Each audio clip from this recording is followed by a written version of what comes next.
Ito po si Dr. Mary Valles. Ang pag-uusapan natin ngayon ay tungkol sa tamang pag-inom ng paracetamol.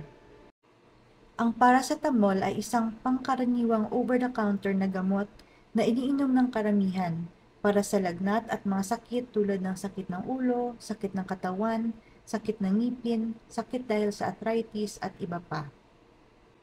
Kailangan alamin natin ang tamang pag-inom para maging effective ito at para maiwasan ang mga posibleng side effects.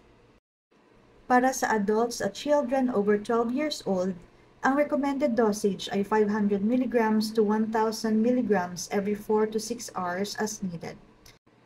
Para sa mga bata below 12 years old, ang dosage ng paracetamol ay base sa kanilang age at weight.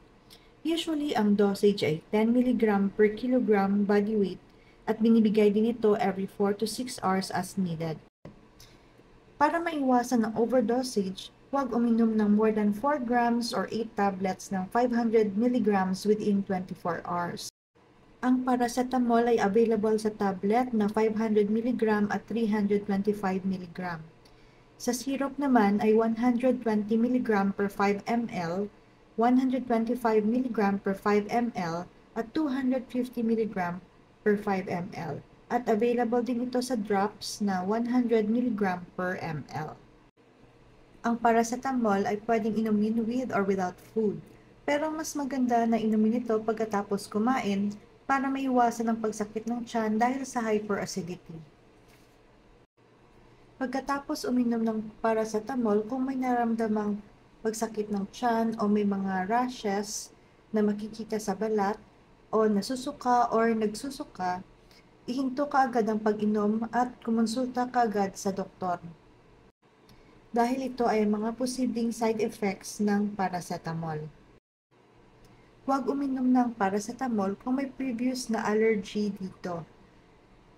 At iwasan ang pag-inom ng paracetamol pagkatapos uminom ng alcoholic drinks. Kumonsulta sa inyong doktor kung ang lagnat ay mahigit 3 araw na o hindi nawawala ang nararamdamang sakit kahit patuloy ang pag-inom ng paracetamol. At kung kayo ay may anemia, heart, lung, liver, or kidney problem, kumonsulta muna sa doktor bago uminom ng paracetamol.